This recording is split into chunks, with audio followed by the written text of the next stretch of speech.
Logan sighed and crossed his arms at the display of teeth being bared at him. "We only formed because Thomas wanted us to," he stated. "We are him. And he is us. We are six of a whole. Thomas being the one in control." Remus felt his eyes twitched as he listened to the logical. This was why he hanged out with Janus. Janus talked where the Duke could understand him. The other sides just made Remus want to pull out their vocal cords and replace them with funny-sounding toy voice boxes so they would at least give him a laugh. "So Thomas might be able to enter?" Patton asked, trying his hardest to keep up with Logan's thinking. "That's what I said." Logan nodded. "Look," Roman said, staring at the yellow rectangle paint on the wall, that was starting to fade. "Uh-oh." Patton gasped. "No." Remus screeched, placing his hand on the yellow and willing it to brighten. Trying to get at the door to come back. However, he only succeeded in dulling it faster. He yanked his hands away. "Your bad creativity, remember," Logan reminded, as he helped Roman set Virgil down, who was slowly waking back up. Roman putting up some resistance, not wanting to let go of Virgil, but let it happen when Patton hugged up to the anxious side. "It is almost impossible for you to brighten something." The logical side and moral side both gave the Prince of Creativity an expecting kind of look. "Fine. I'll hold the door," he huffed as he placed his hands on the yellow painted wall and tried to coax the color back. Sweat immediately coating his brow as he concentrated. "Hang in there, D," he yelled at the wall. "I'll bring Thomas to you," he promised, sinking out. The light sides looking at each other before Patton spoke. "Shouldn't one of us go with him?" "Yeah, I don't know how Thomas is going to react to my brother just popping in," Roman said, he and Patton looking to Logan. "Nonsense. I do believe that for once, Remus is taking this very seriously." Thomas's room. Thomas was sat up quickly in his bed, patting himself down, making sure he was still all there. He had been chased by something in his dream that in the end had caught him, following the cycle that his nightmares had seemed to have taken over the past few weeks. Just as he was settling himself down, he practically jumped out of the bed, seeing an angry-looking Remus barging from his closet. "Remus? You're back? Where's Roman? What happened to King?" "Fuck em. Literally. Which would just be you fucking you so dash. Ugh. Why?" Thomas grunted, and giving the Duke a look. Remus stopped mid-beginning of one of his rambles and shook his head slightly. "I need you to come with me," he said, quickly before his mind could to another detour. "So make with daydreaming and let's go to Mindscape." "Why? What wrong? This isn't a trick, is it?" Thomas asked, not really trusting the Duke, due to him being a little silly and unpredictable at times. "If I wanted to torture you, I would wait for you to sleep or in a very important situation that needed your attention, where I would rip your concentration away with the many, many disturbing thoughts that lurk in your head." Thomas thought about it for a minute. "Fair point." He conceded and took a deep breath and closed his eyes. When he opened them again, he and Remus were in the dream palace that Roman had created for Thomas, the one that liked to echo. "Ew. Star thingies. What is this?" Remus gagged. "You said daydream," Thomas defended. Remus looked around disgusted. Where was the gore? Where was the place the porn? Of course Roman would make something so boring. And that stupid echo was giving him a headache. "Living room. The dark side, if you wouldn't mind. I'm in a hurry," he gritted out, covering his eyes. "I don't think I know how to get to the dark side of my mind," Thomas admitted as the room snapped into his living room. "I'll help. Close your eyes." Remus rushed, flicking his hand at him when he was obeyed. Thomas immediately opened his eyes with a shout, when the images of him pushing one of his friends off a cliff flashed behind his eyes. "Why?" he asked, horrified. Looking around him and finding he and Remus no longer in the living room, but in a room that had all the aesthetic of a dungeon. "Whoa. No time." "Out in the hall," Remus demanded, shoving Thomas out the door and had him barreling into Patton, who had Virgil up on his feet. "Move it, heartstrings, before I pull your heartstrings," he ordered, not giving Thomas enough time to find his footing. "Remus, no need to be rough," Logan huffed. "Yeah, Thomas will help, right Thomas?" Patton said, nodding. "If he can," Virgil mumbled, all the thoughts of what could go wrong in his head already. "Yeah, with what?" Thomas asked, sending a worried look at Princey, who looked like he was pushing against a faded yellow spot on the wall. "What's going on?" he asked. "Where King?" He was happy to have Roman and Remus back, but everyone looked like they had went through a stroll through hell. And Virgil had a blood dripping down the side of his head. Had he missed something while he was asleep? "King has split, with the help of Deceit," Logan explained. "Much too slow for Remus. Bastard King was evil. DD defeated him. We are back. Now help D," he snarled.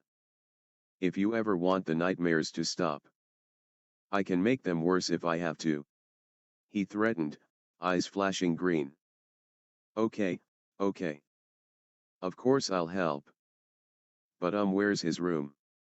Thomas followed everyone's gaze that were all zeroing in on where Roman's hands were placed. The yellow paint on the door still there, and fading a lot slower with Roman, trying to coax the colors to stays. How do I enter?" he asked. "Thomas, this your mind. If you want in a room, you will get in that room. I would think all you have to do try," Logan explained. Remus was practically vibrating with impatient energy, just wanting to rip Logan's head from his body and use it as a soccer ball. While he shoved Thomas into the yellow painted spot on the wall until Janus's door reappeared. "Just open the door already," he half screeched, half begged. "I don't usually agree with my brother, but we may hurry." "I don't think I can keep it from fading out much longer," Roman said, watching as the yellow paint under his hands start to lose its brightness, like the rest of the wall. Thomas went and took Roman's place in front of the yellow spot on the wall, and with a deep breath reached like he was going to grab for a door handle. Nothing happened. He heard Remus make noise of distress behind him. So he closed his eyes and tried to visualize what Deceit's door would look like, what shape the handle would be. And like magic he felt his hand wrap around a door handle. Opening his eyes he smiled as he was greeted by the sight of a yellow door, no longer just a painted yellow spot on the wall. Remus brightened at the appearance of the door, but that quickly went away when Thomas failed to get it to open. Roman had to hold him back to stop him from running over to shove Thomas out of the way to try for himself. "I don't understand. I got the door back," Thomas muttered. Logan hummed in thought. "Perhaps there is a lot more in the making of our presence than what we first thought. We are a part of you, so maybe for us to be projected as we are you must also dash. I'm going to disembowel you if you don't cut chase," Remus snarled, voice going scary. "I'm with Remus," Virgil said, slightly raising his hand as if voting. All this was getting his anxiety up and he didn't think he could take any more excitement for the day, much less prolonged excitement. "Trying lying?" Logan offered, giving Patton a look when the moral made a sound of disapproval, but otherwise said nothing. "Okay. The grass is blue." Thomas tried. Seeing Remus and Roman give a similar look that clearly said he could do better. "I hate dogs," he continued, hand constantly trying to turn the door's handle and open the door. "Pizza is disgusting." Still no give. "I don't want this to work." The door gave.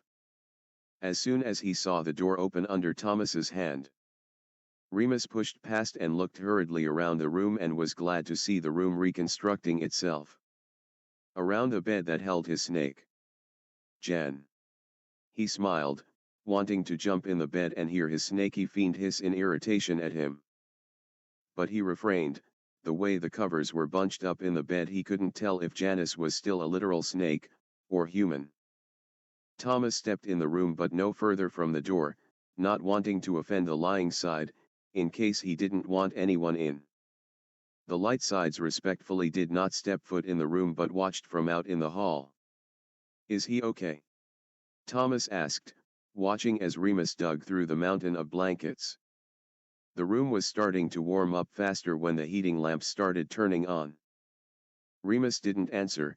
As soon as he uncovered Janus, he found his snaky fiend, human and asleep, hugging Remus's plushie to his chest. Crushing it so close that if it had bones they would have been crushed into dust. Remus wanted to trade places with it. "Double D, I want to be crushed too," he said, in a gleeful whisper. Slowly, inching the toy from Janus's arms and wiggling his way onto the bed and in those arms, that accepted him quickly. Janus snuggling closer to him and sighing in contentment. Remus ran a hand over the side of the snake half of Janus's face, feeling the cold scales starting to warm up. "You guys good?" "Is he good?" Thomas asked, wanting a confirmation before he left them. Logan peeked his head in the room, observing how content and calm Remus was acting. "I believe things are well enough. I would encourage a few white lies until Deceit wakes up. But I think we are past the point where he fades to being an invisible force of mind." Patton poked his head in next, eyes glowing baby blue. "Everything feels a lot better than before. But can I just dash?" He went to move into the room but got pushed back gently by Logan. "I believe Deceit is in good hands at the moment," the logical side said, nodding at the bed where the Duke was curled around a bundled-up Deceit that seemed to burrow as close as he possibly could. "Let us leave them to rest." Thomas followed his logical side's suggestions and the light side sunk out of the dark side of the mind. Roman pulled Virgil close as they two began to leave, but not before peeking in to look in on his brother. Remus, seeing this, stuck his tongue out as he watched Roman and Virgil leave. "Finally alone, my Janus," he said, burying his face in Janus's hair. The snake in a very deep sleep and Remus was content to just stay there the whole time. A loud roaring, snarling and banging sound could be heard down the hall in his room. Signs that the monsters of the imagination were close to breaking through his door. A pout formed on his face and he contemplated. Thomas would be okay with a few extra nights of nightmare and terrors. "If you don't go do your job, I'm kicking you out," Janus mumbled, still asleep. Remus made sure, from poking to even forced opened one of his eyes, the snake didn't even flinch. "Sleeping means no working, Janjan," he scolded the sleeping side. "But if you insist, I'll go kill a few before Thomas's bedtime. Right now, no more working. More crushing cuddles," he demanded from the sleeping side and hugged him close. "I love you," Remus mumbled, mind going over everything he could remember as king and how hard his snake suffered and worked to set things back in order. Yeah, he wasn't leaving Janus. His Lord of the Lies deserved some special comfort for everything that he had endured. Remus let his eyes closed and quickly let himself fall to sleep, hugging his Janus close. Not long after, Patton found himself sneaking in Deceit's room, holding the snake plushie he had seen on the couch and carefully placed it on the bed near the sleeping sides. Awing at how much more happier both looked, especially Janus. His eyes turned baby blue again, and so, not to disturb the sleeping sides, he gave Janus a carefully light hug, although a bit awkward, but quickly withdrew. Janus was feeling a lot better, and that was all he needed to know. Remus was all Janus needed at the moment. "If you're not gone, Patton, before I open my eyes," you volunteer to be my practice buddy for when I next fight Roman. Remus muttered, moving Janus away from the moral side. I'm leaving. Patton said. He sunk into Thomas's living room and found Logan and Thomas waiting for him. I was just checking. He smiled. Logan sighed and just rolled his eyes. Well, I guess we should all take it easy for now. With Deceit apparently incapacitated, Thomas the First would suggest extra caution until further notice. And maybe a lie a few times a day to help strengthen him, or at least show that you do indeed need his functions. What about Virgil? He was bleeding. Thomas asked. Now you go about your day, kiddo. Roman has Virgil. Patton reassured, waving for Thomas to leave. Thomas trusting his sides left to go about his day. Logan glanced at where Patton was fidgeting in his spot. Patton, would baking something make you feel better? He asked. Patton nodded, and grabbed the logical side to the kitchen. Roman's room. Virgil had let Roman patch him up, but he had not said anything to the creative side since declaring Roman's punishment. Now was the time for sleep. He was tired like Janus, although being self-preservation and taking on the king, the snake side obviously beat Virgil when it came to needing a recharge. Virgil was tired due to the stress that had been put on Thomas, and therefore himself. All those nights he could feel when Thomas was scared because of his dreams. And in turn caused Virgil unable to sleep. Virgil felt the fear 100 times more that Thomas, he was the one trying to soften the blow so Thomas could continue being a normal human. But now all that was over and he was going to sleep, just not with the Roman hug pillow he had made. Not, when he had his Roman back. I'm sorry. I am. Please don't me mad. Roman begged, as Virgil wordlessly handed him his red sash back as soon as they entered Roman's room that had turned back to normal now that the king was gone. The door no longer white with gold trim, but now back to its usual red with a gold door handle. Virgil, please talk to me. Roman pleaded. Virgil just huffed and climbed into Roman's large and fluffy bed, pulling Roman along.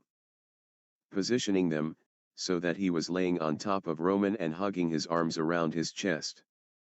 He had not talked directly to the Prince of Creativity ever since he had declared he wasn't speaking to him. Roman, very familiar with this position, wrapped his arms around the anxious side and held him tight. I had no control. But I was fighting to get back to you. I would never leave you like that. Or hurt you in such a manner. Roman continued, as he willed the lights in the room to dim, knowing Virgil didn't like bright lighting. Leaving only the little fairy lights on that outlined the ceiling. Virgil huffed again, taking one arm and grabbed for Roman's dragon plushie that was off to the side surrounded by many comfortable-looking pillows, and took his phone out, and started texting, before quickly putting the device away and got himself comfortable. Roman heard his phone ding in his pocket and tried his best to take it out with disturbing Virgil, who had now settled in his arms. And read the text he had just received. Shut up and hold me. You owe several long night, Princey. Virgil, I said talk, not text. Roman pouted, as Virgil merely huffed and gripped at the fabric of Roman's shirt. Roman sighed, a little disappointed that Virgil was upset with him, but obviously not too much if the storm cloud was holding him like he would disappear again. Roman couldn't really blame him. He guessed he could withstand Virgil's silent punishment if it meant he was still allowed to hold him. Roman was sure he would receive his cue from his dark and stormy night when he was forgiven. Okay, my storm cloud. I suppose I deserve some punishment for not being able to protect you and leaving you alone. It will never happen again. Roman vowed and let himself get comfortable as Virgil fell asleep. 1 week later. Janus yawned and stretched, feeling very, very comfortable. Blinking his eyes open, he was greeted to a grinning Remus, who was staring at him with uncontained excitement. He vaguely remembered hearing Remus and wanting Remus before he went to sleep, but with everything that had happened Deceit wanted to be sure. He leaned his head upward and into Remus's neck and let his fangs sink in. "Now tell me, who are you?" he asked, still working himself up to becoming fully awake. Remus was never bothered by Deceit's venom because Remus never lied to him, and was also honest with himself. They both knew who and what they were. So if the Remus in front of him lied, then the yellow vein would appear and start to spread until truth was spoken. "It me, you slicky snake. The one, the only Remus." Remus cackled. "I didn't expect to get a love bite quickly, Double D." The Duke gushed, chomping lightly on Janus's exposed scaly ear. Deceit threw a barely contained smile at the Duke when he saw no yellow veins appear. He had his Remus back. He wrapped his arms around the Duke's neck and pulled him close. "Did you clean the imagination? Those monsters were multiplying while you were gone." Janus asked, yawning again. Maybe he should go back to sleep. But he had to make sure Remus stayed on task. "Oh yes. It was so much. So much blood. And the screeches of pain and fire. I can't wait to tell you everything," Remus said, nodding excitedly. "Later, darling. I'm still tired."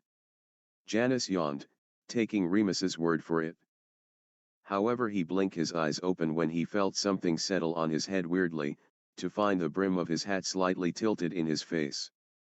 "You left these in the dungeon," Remus said, simply, taking the snake's hand and slipping on his yellow gloves for him, before grabbing Deceit unusually careful and leaned down so that their noses touch. "Never do that to yourself again, D. I almost came back to no one. You're all I got. All that matters to me. I will go mad if you ever leave me. And Thomas may suffer for it. We both don't want that," Remus said, turning serious, a rare moment that Janus had only seen a handful of times. "Then I guess you better never leave me then," Janus countered, pecking the Duke on the lips before getting himself back comfortable. "I'm going to go back to sleep now. Try to be here when I wake back up," he huffed, although his smile never left his face as he felt Remus settle in beside him. Everything was back in balance for Thomas. He had his Remus back. That was all he could ask for right now. Chapter 20. Epilogue, Remus's Sash. "Remus. Let me go," Janus hissed, grunting when the Duke dumped him on the couch. "I'm fine. I'm better now. Yeah, yeah, yeah. And I'm fancy pants Roman. You still need more rest. Like the dead. Oh, I can create a coffin and put you in it. It would be so nice and dark, and I can fit it with heating, then I could bury you in it, and have you an actual funeral." Remus stopped his rambling when Janus flicked his wrist whilst balling up his fist, the Duke's own hand twitching at the snake's motion, but not completing the action at which Janus was trying to complete, which was shutting Remus up and proving he was better and well rested. "Aha! I knew it. And you want to go and work? You can't even shut me up," Remus cackled. Janus rolled his eyes and made to get off the couch and out the door again. Only for two of the Duke's tentacles wrapping around him and pulling him back. He hissed and wiggled in the slimy grip of the tentacles. "I can still do my job. I've been handling you just fine," he justified. "Ha. Ha ha ha. Oh, my wonderfully evil fiend. I haven't been trying to overwhelm you. But if you keep acting up, that might change." Remus winked, tentacles bring his snake boy close to him and so they could rub noses. "Now, you sit here like a good snakey wakey, while I go and finish cleaning up my side of the imagination," Remus said, waving his hands, with a wide grin. As a straitjacket manifested around Janus with a few straps shooting from the couch to keep Janus anchored to it. "Remus. This is highly unnecessary, I am a grown man," Janus protested. "What if I want to get something?" Remus thought about it for a moment, before waving his hand in the directions of their room. A few minutes later, the octopus plushie came tumbling down the stairs. Standing up in its tentacles and coming to stand in front of the trapped lying side. It will also sew some naughty stuff if you ask it to, the Duke said, with a wink, as he sauntered up the stairs. Have fun, D. Remus, Remus. Get back here and let me go. Janus shouted after the Duke, before giving up and relaxing. The straitjacket wasn't uncomfortable and was actually quite cozy. He moved his gaze to the stuffed plushie that was waiting for orders. Remove these straps, he ordered, indicating to the straps that were holding him to the couch. The little stuffy gave a salute before following the order. Janus let himself slouch once he was able to. The octopus plushie coming to rest in his lap. Janus let out a frustrated sigh. It was sweet in a twisted kind of way in what Remus was doing, but it was entirely unnecessary. What type of manipulating, scheming, and villainy side would Janus be if he took too long in getting back to work? The snake side glanced at the TV and hummed, slightly delighted that Remus had fixed it where his favorite show was playing. Go make snacks. He finally sighed. The plushie hopping off his lap and making its way to the kitchen. And bring me a drink, he added, settling in with the knowledge he wasn't going to be there until Remus returned. The imagination. Remus stood on his watchtower, moving the cabin. He made Janus to a new location. He had promised his scaly fiend that the cabin was a safe place where no one would bother him, and while the Duke knew he wasn't good or romantic like Roman, he was going to keep every promise to Janus. He already fixed its defenses and made them better. He and Roman had already fixed the Dragon Witch, and now were both righting their castles and lands. Roman had been horrified at the touches the king had did to his side of the imagination. The weather over there was so messed up that it touched the area in the dark imagination that had hid Janus's getaway cabin. The king hadn't even bothered to maintain Remus's side. The creatures had practically overrun the place. A firework going off at the border of the two imagination caught his attention, signaling that Roman wanted to meet with him. Finishing with the placement of Janus's cabin first, he wanted to be gentle with it. After all, it was not easy to make something that was quite literally nice. Once satisfied, did the Duke sink out and meet his brother. You know, it's very rare for you to want to see me, brother dear, he said, as he popped in front of Roman. Want to test out the incest thing? He cackled. No, Roman huffed, disgusted at the thought. But I made you another crystal that you asked for, he said, presenting a green and red crystal, that Remus had placed in the cabin, that would turn the Dragon Witch into another form, to be more specific, Roman's form. How thoughtful. Did you do anything else special to it? Like once used, it will explode and impale whoever touched it, Remus said, beginning to ramble. Roman cleared his throat. No, just that the Dragon Witch should have a more complete form and the sword more durable and sharper, he said, cutting off Remus's rambling.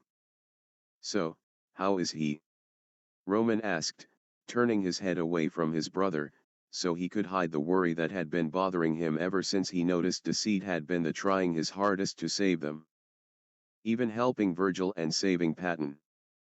The thought of everything that had happened while he and Remus had been trapped in the king made him realize that his own behavior to the dark sides were not all bad. Remus gave his brother a look at the question, morning star already forming in his hand. One bad word about his snake and he wouldn't hesitate to bash the Prince of Creativity in the head. Besides, it's not like the imagination would let him kill Roman. No matter how much they tried to kill each other, they would only end up sore. Oh, you know, Double D. Always watching, always scheming, he said. Is he up now? Roman asked, knowing his brother was speaking around the answer. Why so interested in my DD? Remus questioned, eyes narrowed.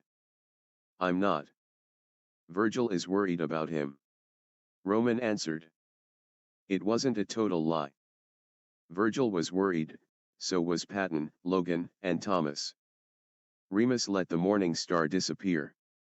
He's fine. Sleeping a lot, but he been moving about. I wasn't lying when I said he was watching and scheming. He's got to do something keep himself occupied in the absence of my presence. He cackled, mind going straight to Janus waiting for him on the couch. By the way, where did you find your sash? He asked, becoming serious for a second time today. I think the imagination ate mine. Roman looked at his sash quickly, then back to Remus, not wanting to take his eyes off his brother for too long. Virgil kept it for me. If I remember correctly, I believe Janus saved yours. Although it's kind of fuzzy. But I do believe he had with him when King Minivillain came back. Oh, I was so busy clawing to get out. Who knew miniature me and you could handle some pulling on their spine. Wish I could have split with it in my hands. I would make it into a nice flagpole for the tippy-top of my tallest tower as a trophy. Yes, well, maybe he still has it. Roman looking ready to go. After all, they both had work to do. And Remus usually tended to like to fight with the Prince of Creativity when they talked. Good idea. Be back in 2 butt shakes. He said, his imagination door appearing for him to leave. Roman blinked as he watched his brother leave, and when the metal-like door vanished he couldn't help but look suspicious at his surrounding, just in case Remus left a surprise monster behind to attack him. I better go before I press my luck. He mumbled when nothing happened, for once. The dark side common area. Janus had to admit his day wasn't too bad being trapped on the couch. He was actually able to take a nap here and there when he couldn't hold his eyes open, and the octopus plushie was turning out to be a great butler and pillow. Although the most surprising was when Patton and Virgil had came over for a visit while Janus was half awake. Patton had joyously called out to the snake side and startled him. The octopus plushie had scurried over to the intruders faster than Janus could apologize for the threatening hisses, the little stuffy grabbing a kitchen knife from the counter and stabbing at the 2 sides. Virgil had hissed in response to the killer plushie, his eyes turning purple, and had jumped up the nearest wall, the shadows holding him there. Patton was between scared and awed at the cute plushie, but in the end had climbed onto the nearest coffee table using the get well gift as a shield. Janus, Patton said, in a nervous chuckle. We came to see how you were doing. He explained, as the little plushie started to try and climb up onto the coffee table. How despicable of you. Janus smirked, enjoying the entertainment Remus's enchanted plushie was giving him. He was trapped on the couch, with nothing else to do. Might as well enjoy what he was good at, being the bad guy. Besides, he wasn't going to let anything happen to them. Stop playing and call it off, already. Virgil growled from up in his safe corner. I would, dear Virgil, but I'm not so sure if it would listen to me. Janus hummed thoughtfully, know full well that the little stuffy would indeed listen. Try. Virgil hissed. Janus let out a disappointed sigh. Fine. I guess I could see if it will work. After all, Patton was an easier target, and while he was enjoying the show, he couldn't very well let something happen to the bubbly moral side. They're friends. Leave them be. For now. He droned, a little disappointed his fun was being taken away. Much to his surprise, the octopus plushie did not stop. Although it did pause in its attack, giving Patton the chance to make a jump for the couch that Janus was occupying. The moral side scrambled for the back of the couch behind the snake side, while Virgil stayed stuck in his corner. The little octopus still chasing after Patton. We brought you a basket. Patton said, offering up his gift as he hid behind the trapped snake.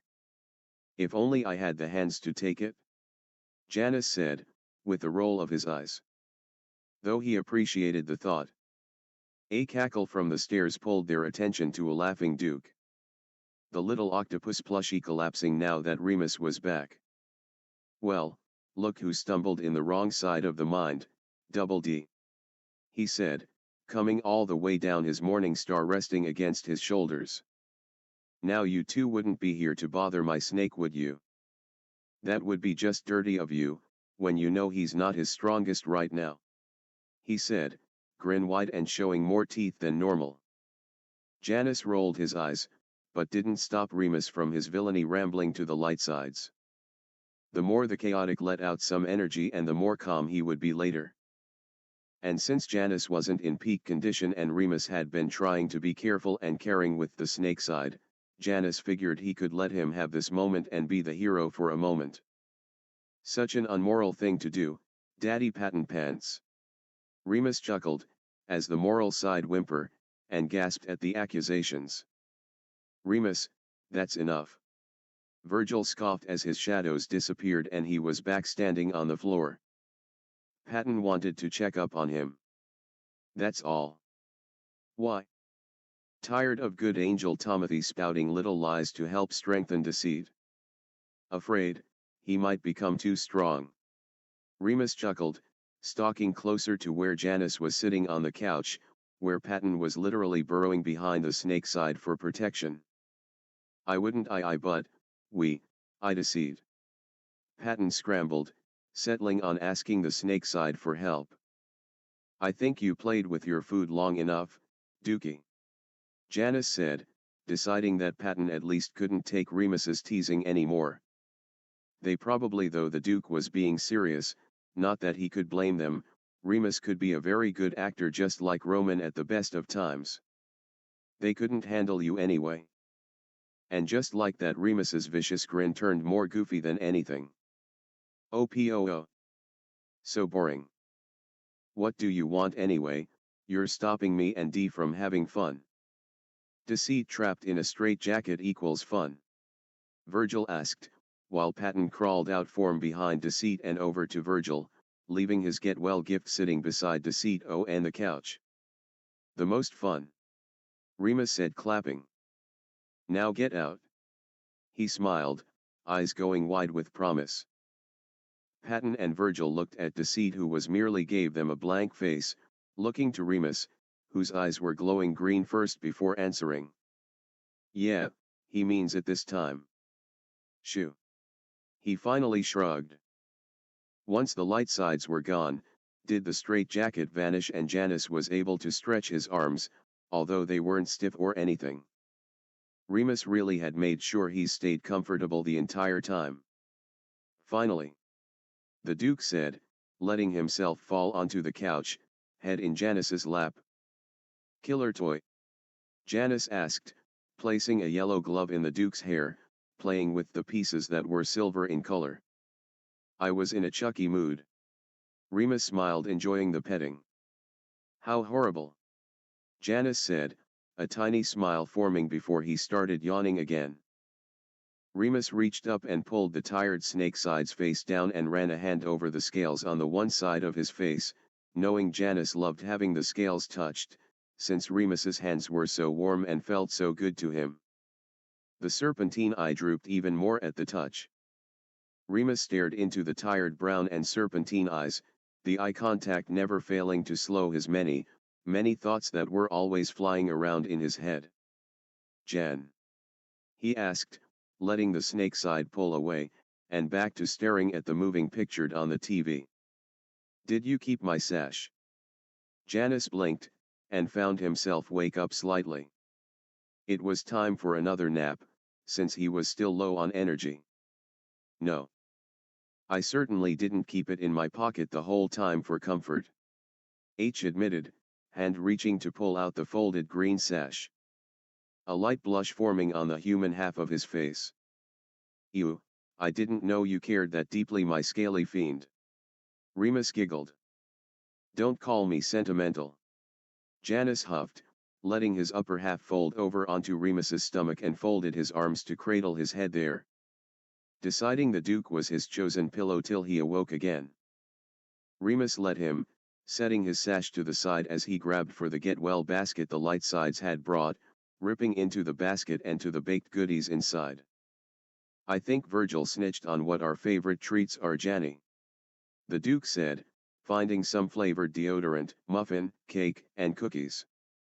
Janus hummed sleepily. Don't eat them all, sweetie. I wouldn't be upset if I didn't get any. How often could they say Patton bakes something for them? Remus said, something with his mouth full, that was something close to an okay, not that Janus heard any of it as he had already fell asleep. Lightside's common room. You okay, Pat? Virgil asked, once they settled on the couch.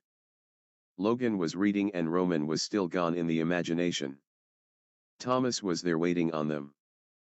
How did it go? Thomas asked. We got attacked by the cute octopus plushie. Patton said, cheerily. And then Deceit saved us. Saving us isn't how I would phrase it. Virgil mumbled. Did he like the gift? Logan asked. Hard to say. Patton admitted, disappointingly I mostly hid behind him. Virgil rolled his eyes. I know it can be hard to tell, Pat, but he was happy to see us. Deceit and Remus have a specially way they show their appreciation. He assured. Trust me, I think we gave more fun than he's had since he started moving around a little more this past week. I think Remus has been keeping him from leaving the dark side too soon. Remus is keeping him in the dark side. Thomas asked. Do we need to help him? No, it is much too soon for Deceit to start moving about. A few more days of you lying here and there should speed up his recovery. But the Duke, while his methods could be questionable, is not in the wrong. You yourself, Virgil, has indicated that Deceit is liable to overwork himself. Virgil nodded. Yeah, he only has fun whenever Remus makes him. Oh, so that was them having fun? Patton asked, with a hopeful smile. Virgil nodded. Well, I'm glad I could help brighten up their day. The dad side cheered. This calls for cookies. Who wants some? He asked, running into the kitchen. There was a chorus of me's and I would from the couch that followed him. And don't forget me, Roman shouted from upstairs, the sound of running feet thumping on the floor above signaling him running to come down the stairs for the delicious treats after his venture to the imagination. The end.